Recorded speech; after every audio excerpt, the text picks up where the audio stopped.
may say, okay, part of the story is, here's the problem we're solving. Here's why it's so important. Here's why no one solved it before. If you do that, the obvious solutions don't really work. And here's why ours is really the breakthrough that's going to make this happen.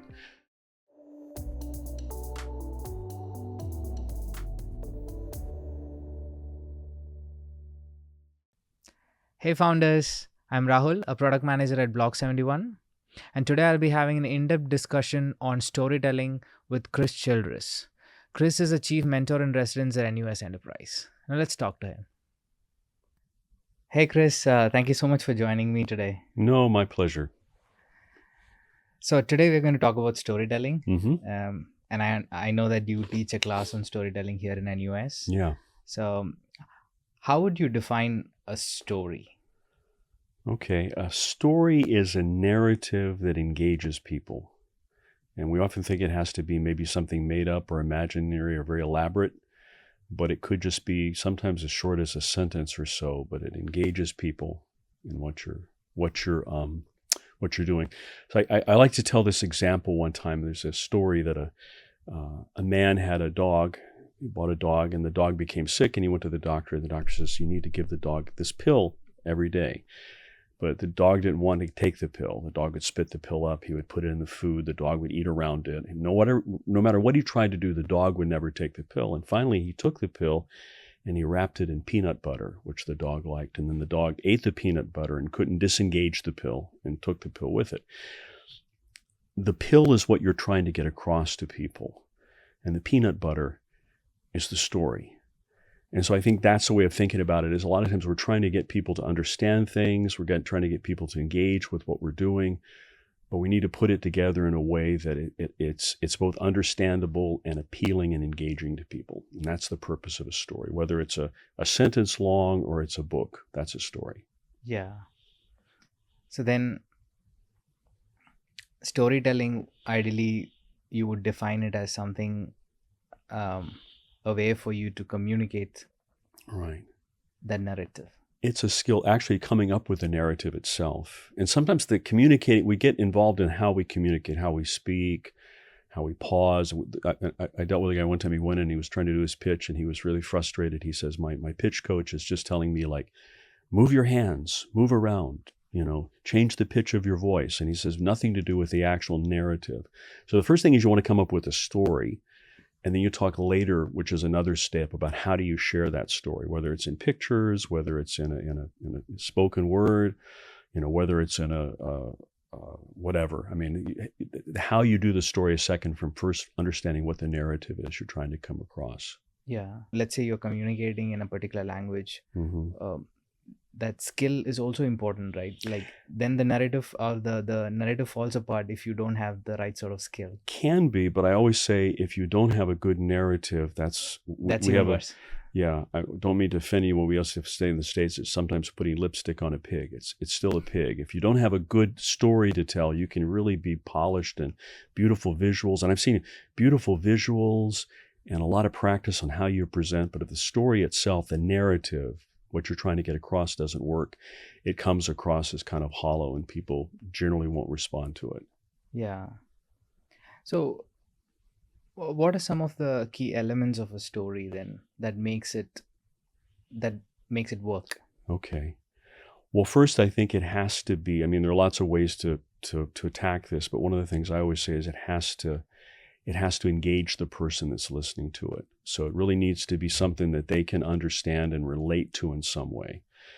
The second thing is, classically what a story does is my experience is it creates tension, and then to a greater or lesser extent, it releases the tension. So you're always saying, it doesn't have to be a lot of drama. It doesn't mean, people have to die or anything, although those are certainly stories, but it could be just, we had this problem, or we had this challenge, or we had this impediment, and here's how it was overcome, or here's how we're planning, or here's how we're in the process of overcoming.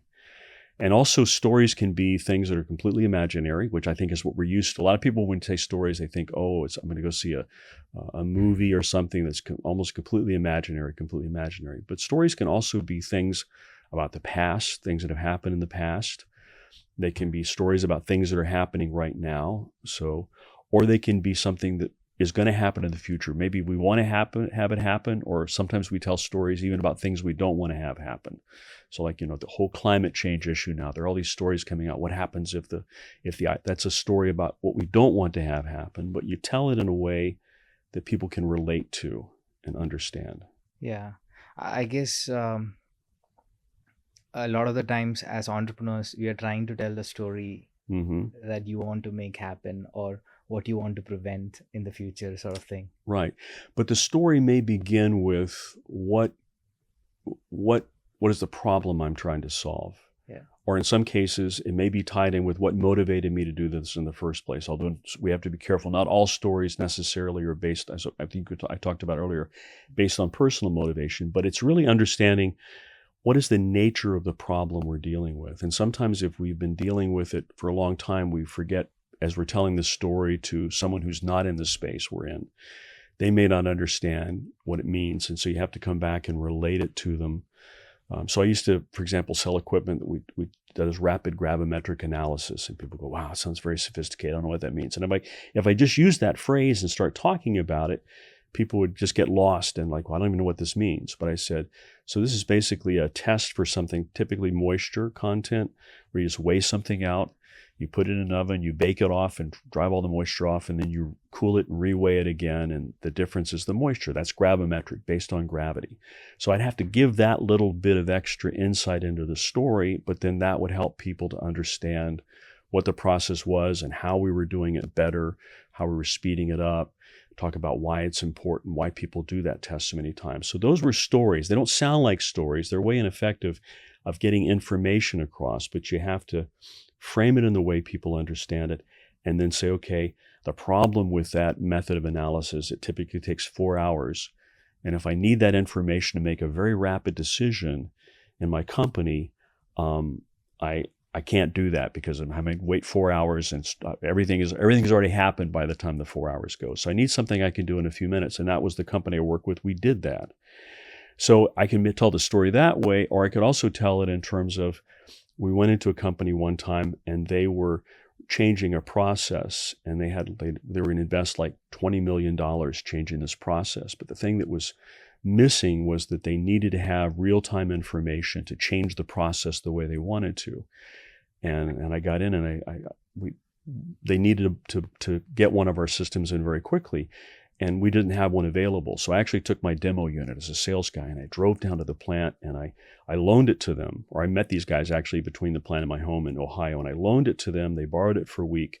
They brought it back. I retrieved it, brought it back, and then we sent them in the one they had bought. But I knew this was an urgent situation, so we got it in. And I stopped in the next week, and the guy I'm meeting with, he says, yeah, we had to change this process because if we couldn't change the process, we'd probably have to close down the plant. And we got like 200 people who work here, and they'll all be out of a job. And he gets kind of emotional, and I get kind of emotional. And this is just sales. I'm just selling him something. But you suddenly realize, although it seems very normal, there's sometimes a real drama in some of these things. So that was it. Just as simple as I have to get a rapid result on a test in a few minutes. We think, well, it's no big deal. How exciting and how dramatic can that be? But occasionally, it can be very dramatic. And when you relate that dramatic story, then people, if it's a genuine, honest story, people sometimes will start to understand and they'll think, wow, okay, that's quite interesting. Or if you're talking to an investor, they'll think, oh, well, okay, there really is a problem. I had no idea that it was that serious. So that's the idea of storytelling. And it could be very personal and dramatic like that. It could be very, very prosaic, just like at least making people understand the narrative. Here's the problem. Here's what we're doing to solve it. Here's why none of the solutions in the past have worked. So that's the essence, I think, particularly for entrepreneurs, of storytelling. Yeah. I think you told a great story because when you said that, this is going to shut down the plant, then immediately my thought process is like, okay, then it's a critical problem. Yeah. This is something that people definitely will pay for. Yeah. So we call it investor perspective. Kind of the life or death kinds of situations where you really have to do something. Yeah. It's not like it's a must-have sort of product. Yeah. We say it's not a nice to have. It's a painkiller, not a vitamin, we used to say. Yeah. Just like you did right now by telling a great story. I think when somebody says a story and when the other person really understands it, it really works. Yeah. So why does stories always work? Well, I mean, there's been a lot of research on it. Our brains are really wired up that way. I mean, if you think about it, in the past, we didn't have ways of writing things down and recording information in very detailed formats the way we do today.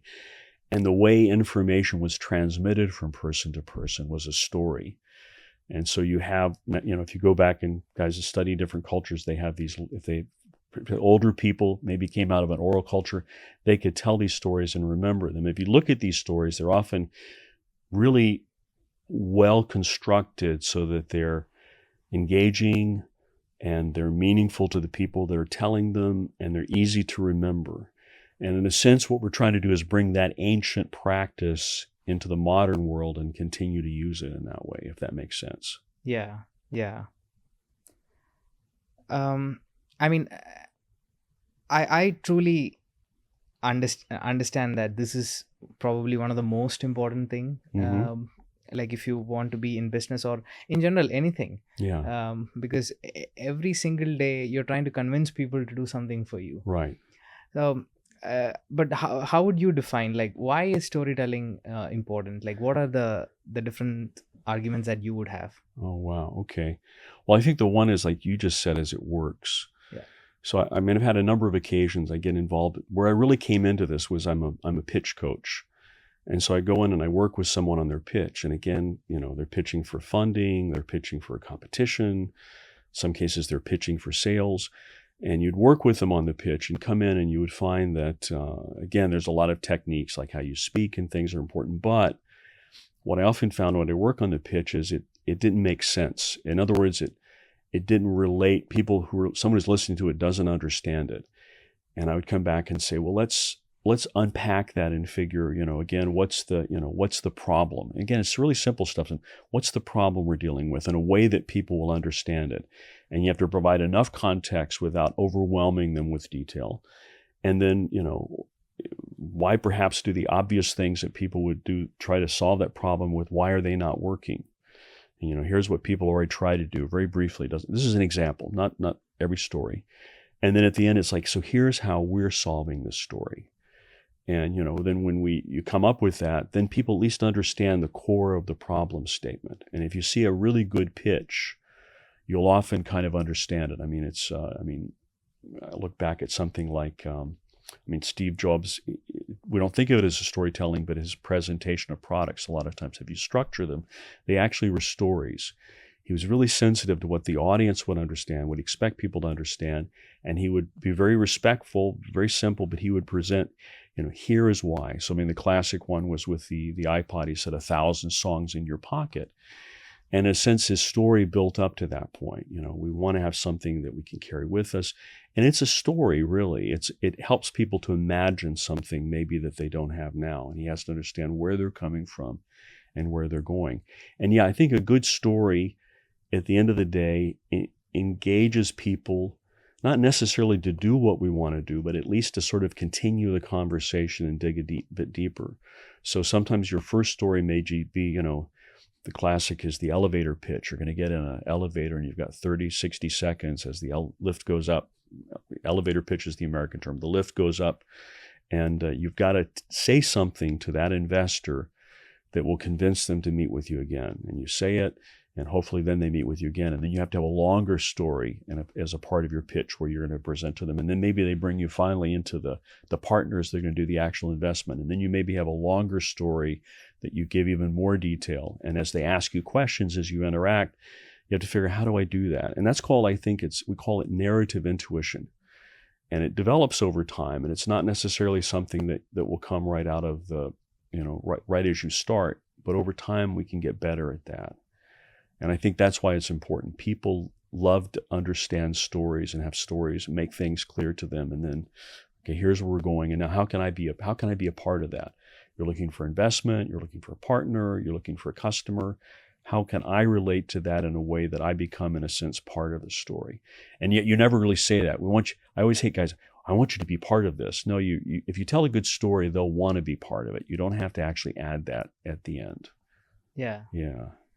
Yeah, one thing that I wanted to ask you was like, why are you teaching a class on storytelling? I guess you answered it. Yeah, because I found that was the Yeah. background. If they didn't know storytelling, so I'd go through and work on a pitch. I had a guy one time, he was a professor from another university, and we were going through a series of pitches, and I taught him, or not, I shouldn't say taught him, I helped him to reconstruct his pitch, and it really worked. Again, I think you mentioned before, somehow when you get a good story, it all holds together, and you can just feel it's better, and you remember it more easily, and the audience connects with it, and the questions are more meaningful, and everything moves along.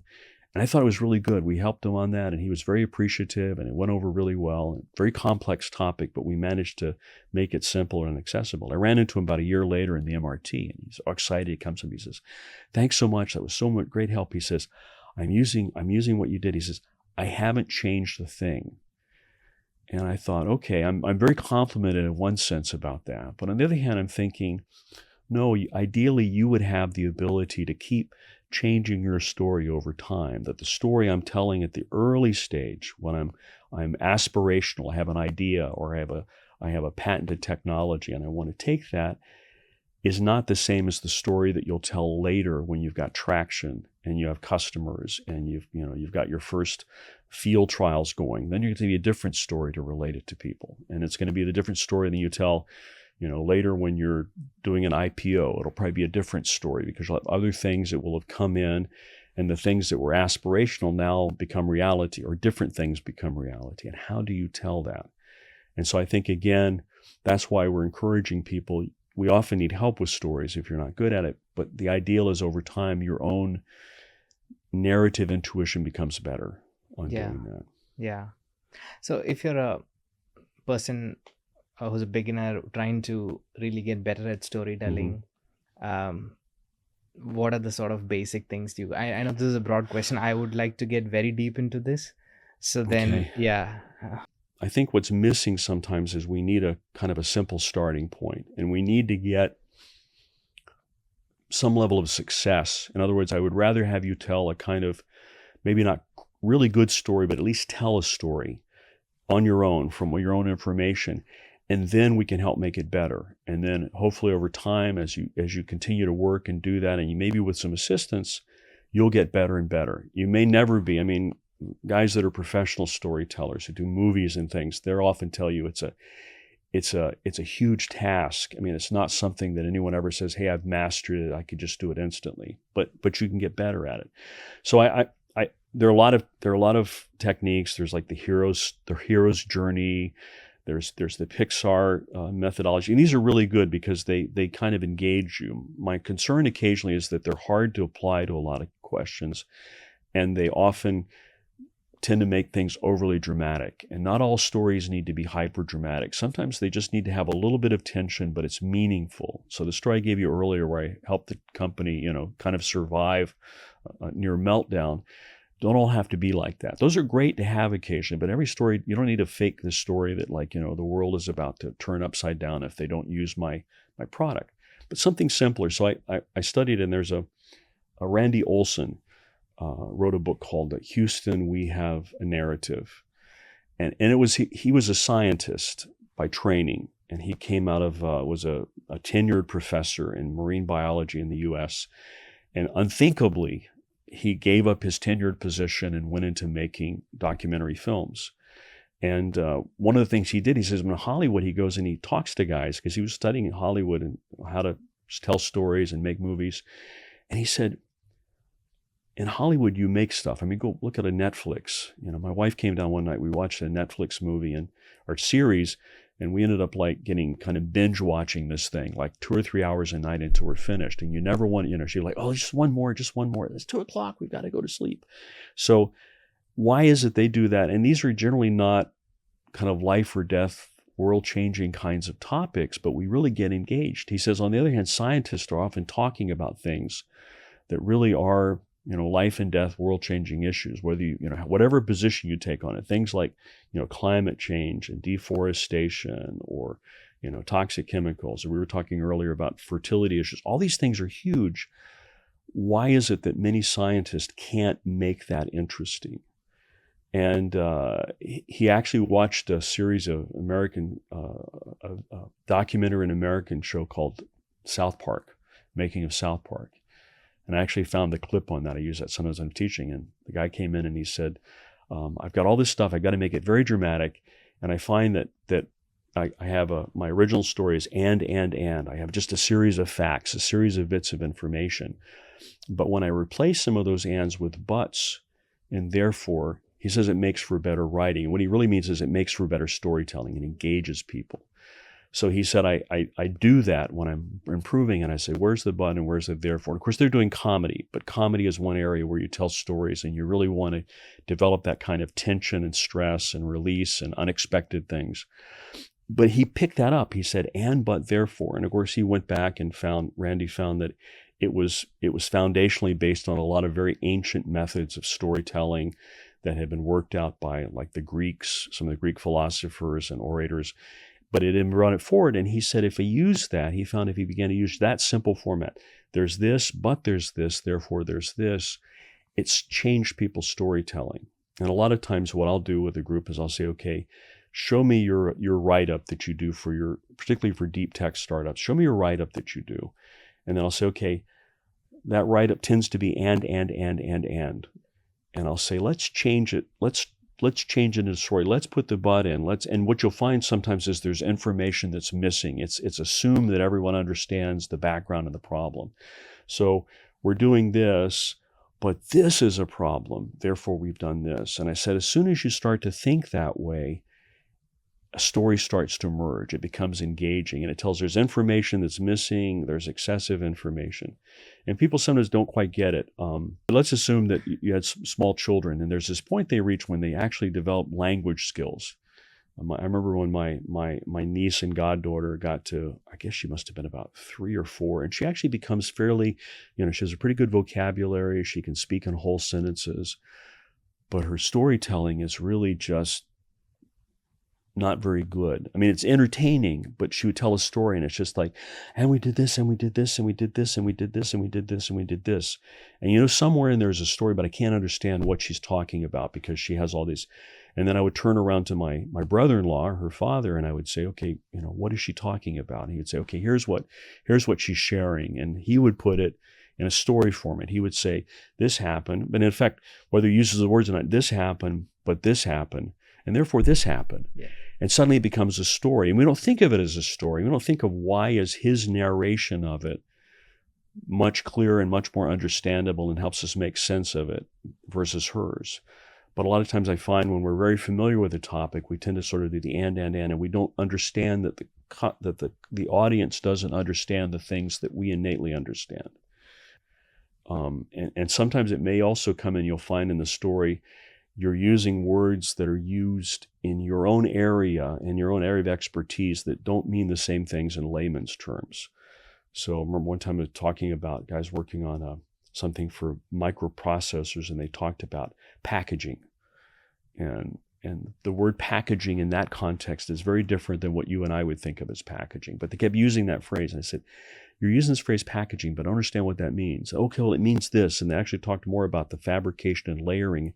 Okay, we need to bring that out because the story needs to be relatable to people that aren't experts in the field you're in. So these are some examples, I think, of how you tell a story.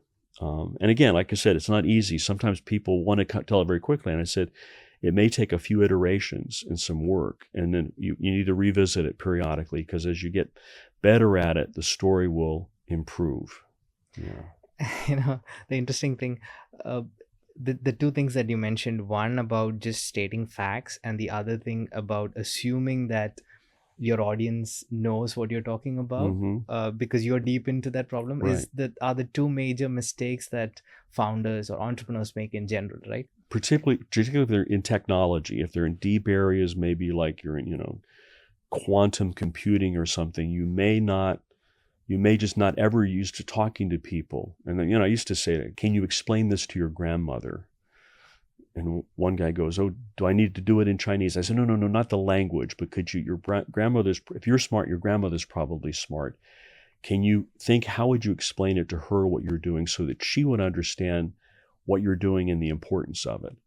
And I said, not necessarily you'll have to do that, but that's a good kind of a test case to say about that. Yeah. Can you share what you're doing over family dinner sometime, and people would really get engaged.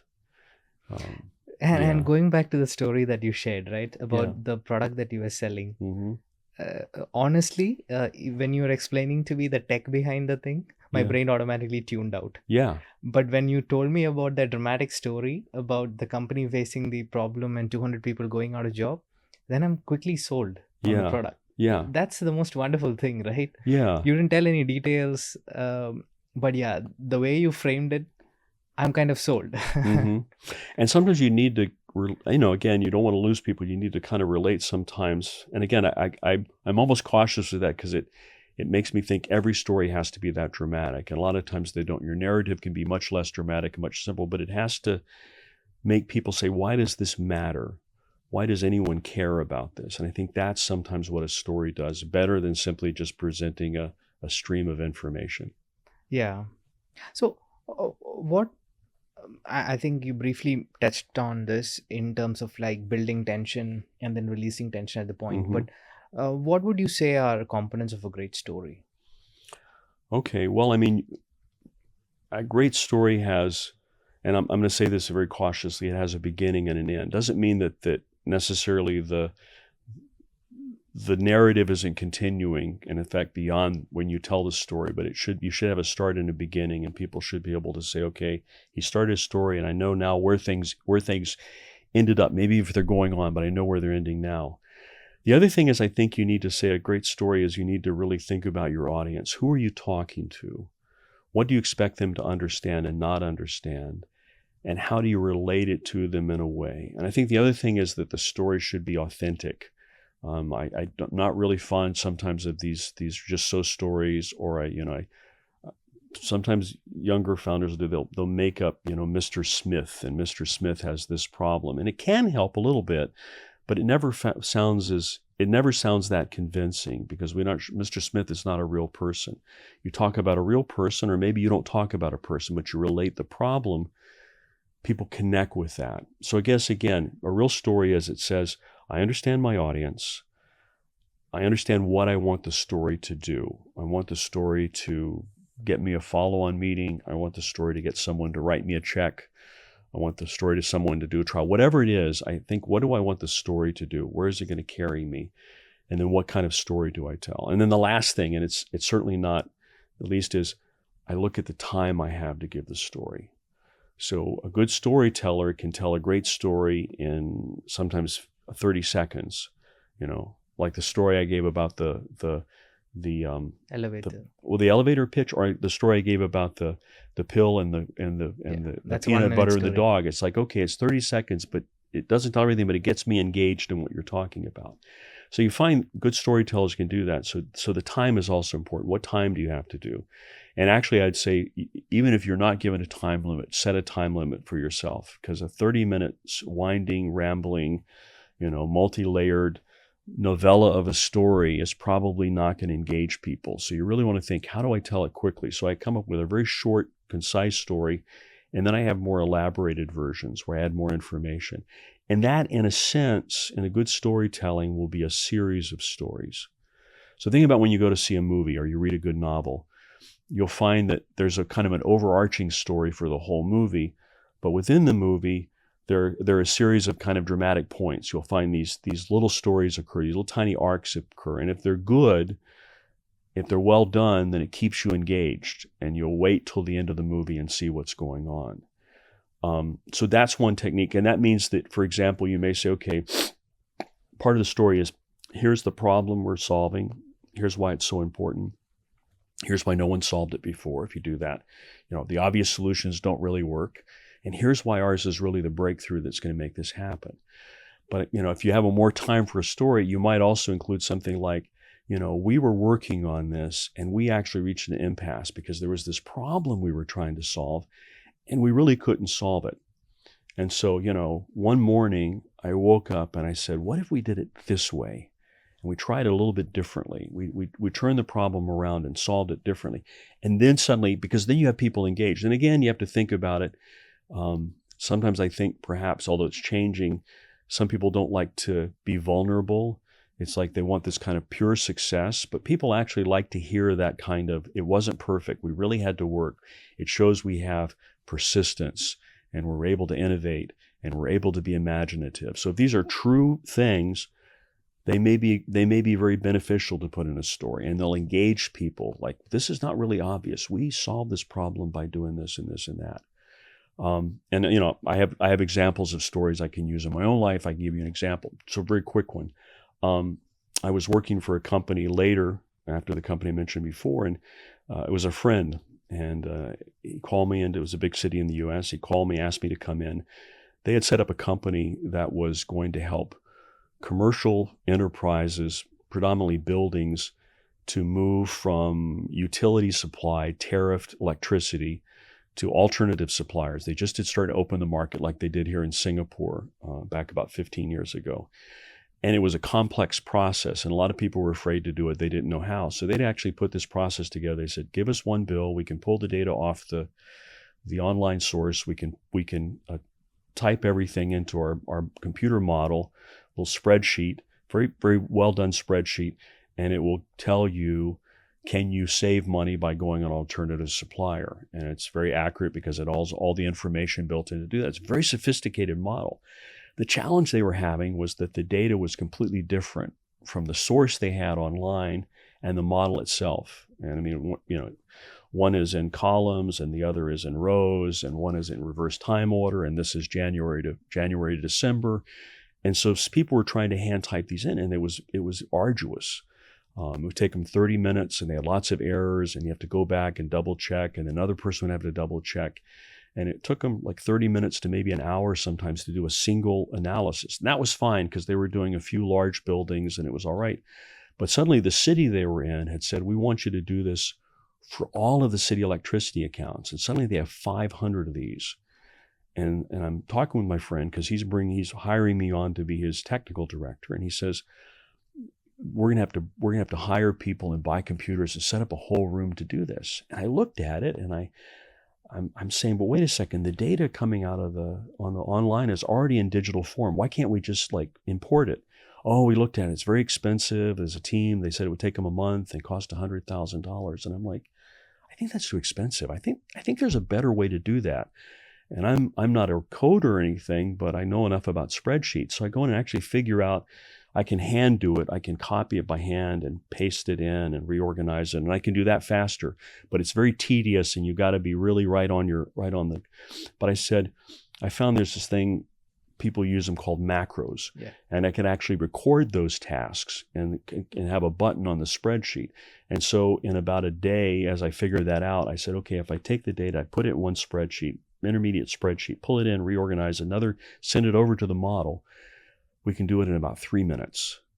And we can do it with very, very few errors because the computer is really good at this. This kind of thing it's good at. Tell me exactly what to do and I'll do it exactly the right way. Humans are terrible at this. It's like we're not generally wired up for these high precision tasks. And so we did it, and I showed him we could do them in about 3 minutes. And two of us sat down and we did the 500 of them in about a day and a half. And he was thinking this was going to be a month-long project. We finished by the end of the week and sent these 500 reports in. I think that city saved something like $1.5 million in electricity. But again, it was this, this moment, the story as I'm relating that it wasn't really straightforward. I had problems. There were things that happened. And this is a story people can relate to. This sounds like the framework that storytellers talk about, the hero's journey. Yeah. And it is a hero's journey, but the hero's journey has its fits and starts. Yeah. Things sometimes don't work. I have these moments of despair and things like that. And, and I'm not always the hero. Maybe someone else, maybe I'm the villain in the story. Sometimes the drama's that way. I was the one that was, I was the one that arguing we shouldn't do this. But finally, this intern convinced me we should try this. And we tried it and it actually worked.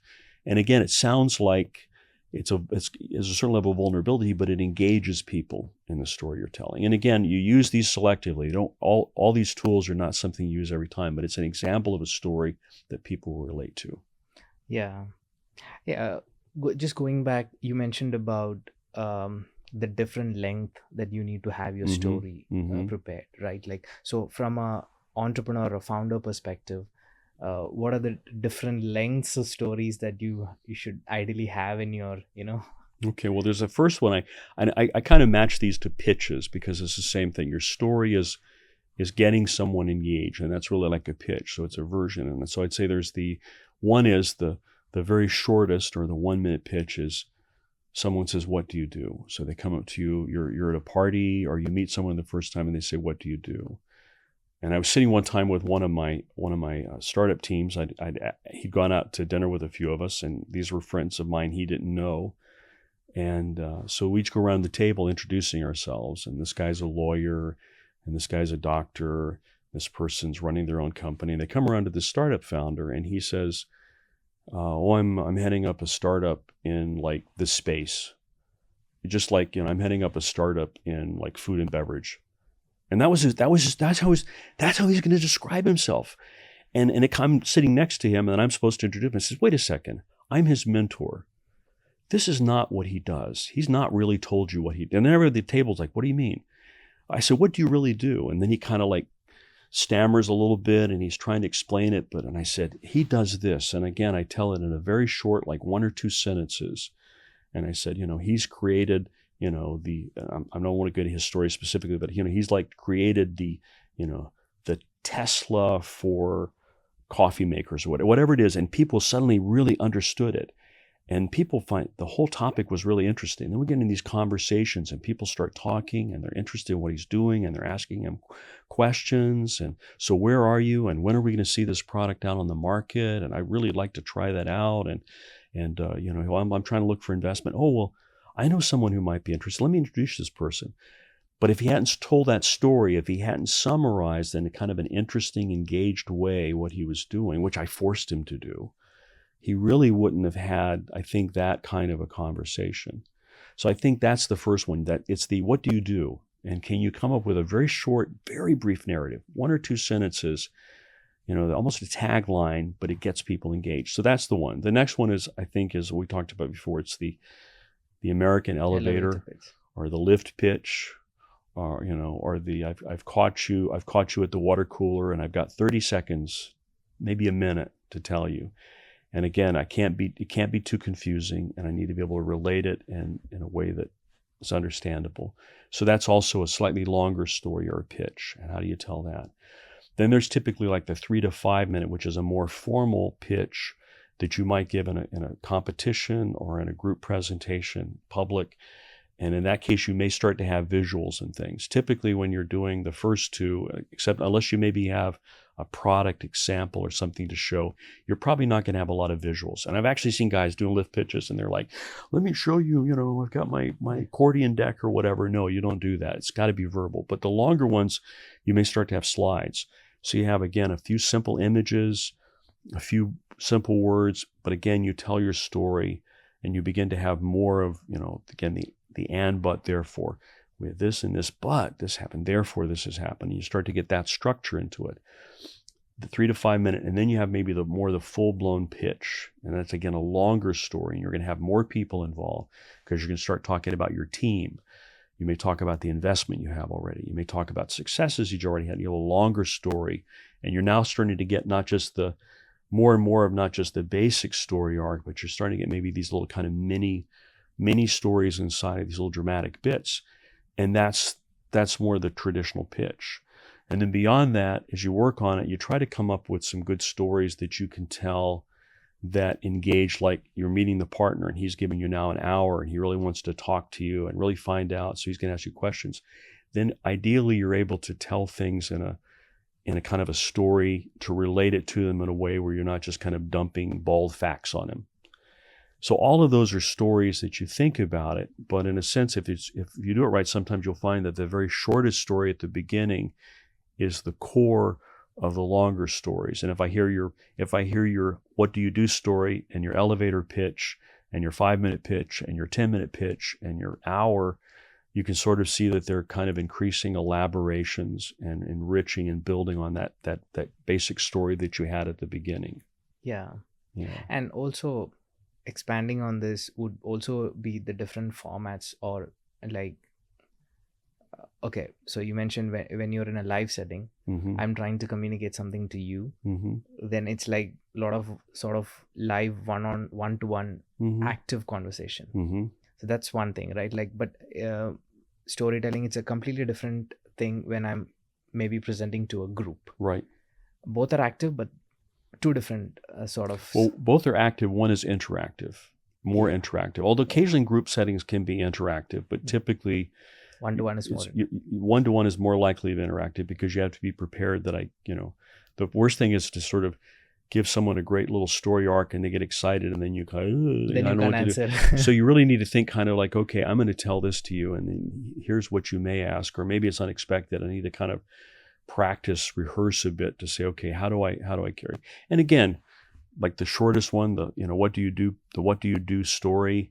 You also be prepared. Sometimes people go, oh, that's nice, and they go on. And okay, but you haven't invested a huge amount of energy and time in it, and they're not giving a lot back. Okay, so it was still better, if that 110, 1 out of 20, 1 out of 50 times you make a real connection, it could be worth everything that came before.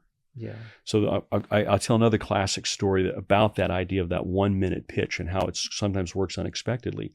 There's a company called Bronte Technologies. It was technology out of MIT in Boston. And the founding team of the Bronte Technologies were 2 Harvard MBAs. And to make it simple, they had a new way of doing 3D imaging. It was a new technology. I don't want to go into depth because we don't have time. But they were looking at all kinds of industries for this, and they looked at all these different industries. And the problem they kept finding is these different industries, either very few companies in it, so they only have a very small market because they could sell a half a dozen or a dozen of them, and then they would saturate the market. Or they had large industries, but the individual use cases were so different that they'd have to do a lot of custom kind of versions of this, and that was be overwhelming. And they were trying to find one market that was large, but reasonably uniform, where they could have a scalable product. And they were looking at all these different industries. And finally, one of the founders is in the dentist. And the dentist is hopefully it's before the dentist starts actually working on his teeth. I hate it when the dentist asks me questions when they've got stuff. But anyway, so the dentist asks him oh, hi, what do you do? And he says, well, and he had a real brief pitch. We're working on a 3D imaging technology, and we're looking at different places where this might be able to help people to better handle 3D images. Just, it's like, that's what we're working on. Not like, oh, we're a startup, with a technology out of MIT. But he told him a little bit about what he does. And the dentist goes, have you looked at dentistry for it? And this was a whole new field because apparently they had not really looked at medical. They'd really been looking at industrial applications. And he said, no, they hadn't. And the dentist says, oh, we do 3D molds all the time of teeth. It's a real big area. And so after that, they went and looked at it. They pivoted to dentistry. Big launch, raised a fair amount of money, launched not much later into the dental industry with a dental application. And not long after that, 3M bought them for $95 million US and incorporated them to a suite of dental products they were developing in. But it all came down to the fact that he had a story in an unexpected moment he told to the right person. Yeah. Yeah. So, in course of you telling a bunch of stories during this conversation, I think we touched upon a couple of frameworks. Mm-hmm. One is a hero's journey. The other one, having gone through your slide, I know that it's the ABT sort of framework. Mm-hmm. And, but, therefore. Right. So what are some of the other frameworks? The other one, I guess there are a number of them. I mean, there's the hero's story you mentioned. Pixar is kind of a variation. It's the next generation of the hero's story. And it also sort of is back, here's the normal world. It's not perfect, but it kind of gets along. And then suddenly something happens and everything, goes into kind of a crisis mode. And then someone arises and, they have to deal with it and they get away out of their comfort zone and they go on this adventure. And at the end of the adventure, they handle whatever, Nemo's dad finds him, the Toy Story characters come back together, and then it comes back to kind of the new normal. Yeah.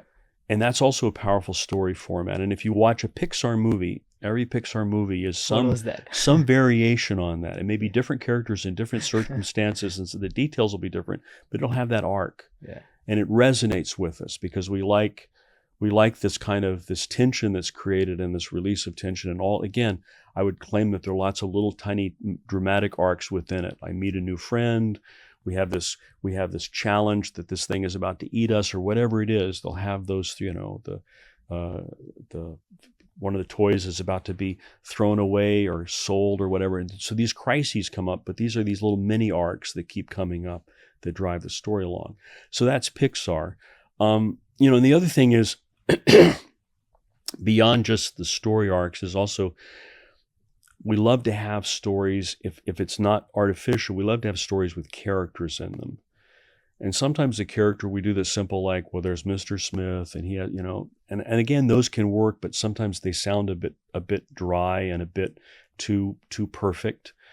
But if you have, the character can be, it can be the competition, the character can be you, the character can be the investor, the character can be the customer, but who is the character? Because we like to relate that to, so the example before, when I talked about meeting the guy in the company that was heading up the plant, and he says, your equipment, it did what we needed to do. We re-engineered the plant. You may have saved 200 jobs here. It was a character. I was talking to a person. It wasn't this abstract kind of information. So we love characters. We're also driven to this kind of, like a child when they're little, a normal child, neurotypical, they'll start looking at people's faces, and they start interacting with their mother and interact with it. We're designed to do that. So we love to have our stories have characters in them. But again, it needs to be natural, organic, and not something we kind of, force in or do it artificially. Yeah. I think you've touched upon the use of visuals, and then now you've talked about characters. And one of the things that is increasingly used in terms of, you find it everywhere, like people on Twitter, LinkedIn talk about, is hooks. Hooks, yeah. How do you define a hook? A hook is something that so imagine you're talking to someone. I've done this before. I've seen guys do a pitch, and it doesn't start off well. I'm telling my story, but it's a bit dry and boring for the first 30 to 40 seconds, 45 seconds. And then you see some guy over there, and he pulls his phone out and starts like checking his messages. You've lost him. He's, whatever, however brilliant the rest of it is, he or she's not going to listen to it. So the hook is, how do I get you connected right away so that you'll listen, and I'll get your attention? And there are a lot of different ways to do hooks. And again, it's a whole art form. So you go out and watch TED Talks and things. I use those as an example. You watch a TED Talk, and you'll see a lot of times the brilliant hooks. I'm giving you something that I'm going to listen to you for another 10 or 15 minutes to kind of find out how this comes out. So there are a couple of ways of doing hooks. And one of the ways, a very common way, is you start in the middle or end of the story. And you get something that kind of is provocative, that get people to say, okay, now I'm going to listen. And you'll see this with movies now sometimes. And movies now, increasingly, we realize people don't have the attention span that our forefathers had. And old movies seem very slow and stately to us. But the new ones, a lot of times, it'll start at the crisis moment, the moment the hero is about to die, or the building is blowing up, or whatever it is, the kind of the peak moment. And it'll, and maybe it'll leave you with a cliffhanger, but then it'll go back and it'll say, 3 months earlier, and here's what happened, and it kind of leads you up to the point. And then, 3/4 of the way or 4/5 of the way, you finally come back to this moment of drama and unpack it. But rather than say, we're going to let the thing emerge all the way along, we kind of give you a bit of a preview at the beginning of where we're going. So as an example, I'm telling a story. I come in and I would say, I'm just selling analytical equipment. But I had an experience one time where in a crisis, this piece of equipment actually kept a plant alive and saved 200 jobs. Now, let me tell you a little bit about why we got that. Saved this little town in Ohio, saved one of their major industries in this little town. Let me tell you how that happened. So I'm telling the story a bit differently, but then I have a chance to talk about the technology, a little bit about where it came from, and kind of lead up to this kind of drama story and then end. And again, you can't do that everywhere, but you can often start a hook that way. So that's one of the hooks. And the other one is, such and such happened. Let me tell you how. Or let me tell you the rest of the story. And so you at least get them engaged at the beginning. You give them something that kind of is dramatic and memorable, and then they're going to want to listen to it till they have the end of the story. It's essentially a promise, right? Yeah, it is. And I mean, if we talk about the dark side of that is we call clickbait on, here are, the 3 things that are most likely to kill you in the next 5 years. Oh, okay, I click on it and find what they are. And then a lot of times it's bogus, or they're just trying to sell you something. But the honest version of that is a way to get you engaged. And so you start in the middle of the story. And, particularly, I've said people's attention spans, like now we're not willing to listen for 2 or 3 minutes while you kind of unwind it. So I've got to get you very quickly. And that's why I said sometimes even in a 10-minute pitch, your story on the problem may only be a minute to a minute and a half, because you can't spend too much time. I've had guys do a 10-minute pitch and they'll spend 5 or 6 minutes and they'll just beat the problem to death. Okay, enough of the problem already. I know it. I understand it. You've convinced me. I know it's a bad problem. Now tell me what you're going to do about it. So again, think about you're getting the attention, you're getting kind of we have a physical response sometimes to entry story. You're getting us aroused, and I mean that in a very generic sense. You're getting a attention, so you want to get that, and then you want to kind of continue to maybe heighten that state of arousal, of attention and focus, and then you want to answer it at the end. You want to have some way of resolving that. I'll tell you an interesting story about Darius, just kind of on the side. I knew him. I've known him because I've been here for quite a while, and I met Darius one time. He was talking with a founder that was going through startup at Singapore, which was the big startup competition 15 years ago. I mean, it was the number one, like a $50,000 prize, and it was the one big thing every year, and it was an NUS run process. And Darius sat down with the founder, and the founder's trying to get okay, what can I do to win this competition? And Darius said, with his first company, which was not 99Co, it was the one before, he said, we went through this several times. I went through this competition 3 times before I finally won it. And he said, winning it was great. It was fine. It's nice to get the money. It's nice to get the recognition. But he says, every time I did that, I learned something. From the questions that the judges would ask, from the way I presented, the way I pitched, the feedback I got, that was in effect more valuable to me building the company than the prize itself. And I think that's also the process sometimes which you deal with is I think hopefully when you get these podcasts, you also get people that will tell you kind of interesting stories that relate it back to real life, versus sometimes we watch things online and you say, okay, they're just so stories, they're perfect, there's no unevenness, but understand that. And that moment when he told that founder that was kind of I could tell for the founder, that was kind of a transformative moment.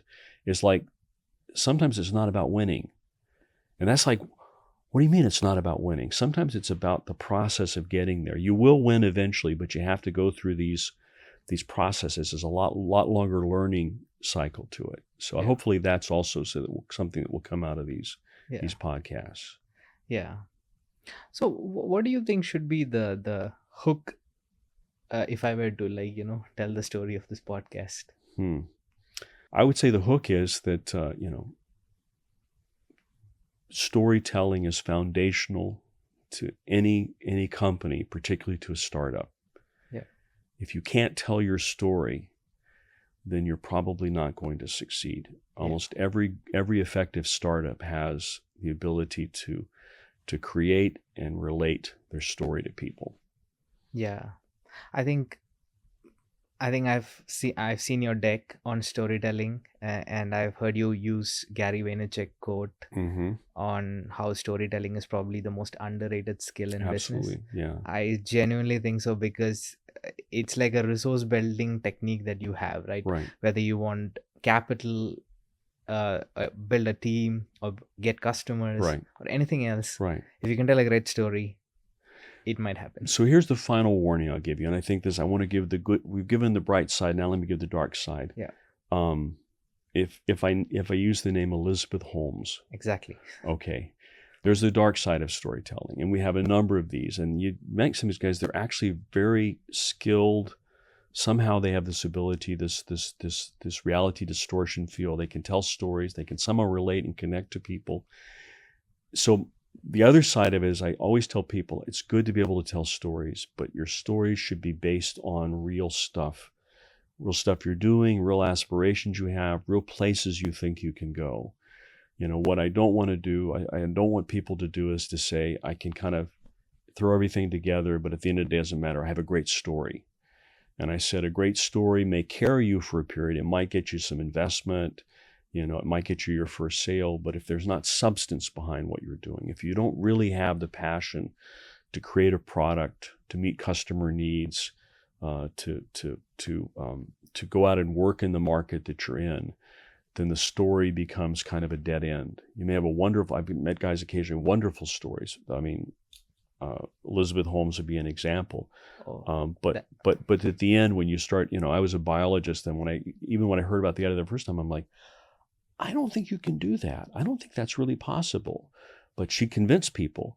Some of the smartest people, smartest and most powerful people. Yeah. That's the power of a story. But like you said, this is a very important point. So I always think it's important for us to check ourselves and check each other that our stories are real stories, based, not that they're not all, they don't have to be what actually happened, but that they're real aspirations or real things that we believe it's possible to do. They may be ambitious, that's fine. They may be a bit out there, that's fine, but they really should be grounded in reality. And if they're not, and don't use a good story as a substitute for a substantial business. Yeah. Okay. And some of the techniques that she used, right? Like, lowering the voice. Mm-hmm. It somehow subconsciously we tend to trust more. She dressed like Steve Jobs. Yeah. Yeah. And she was good at, sometimes I think, of coming up with a very simple narrative. Imagine that you could come in and, just prick your finger with just a tiny drop of blood, and we could do 1,000 different tests and tell you all about your health. It's just this, but it's magic. It'd be like my telling you, what if we had this way to turn, lead into gold for $1 a gram? Wow, great. But it's just magic. It's just magic talking. We don't want our stories. There's a place for the imagination. Those are great stories. I love science fiction. Great place for the stories.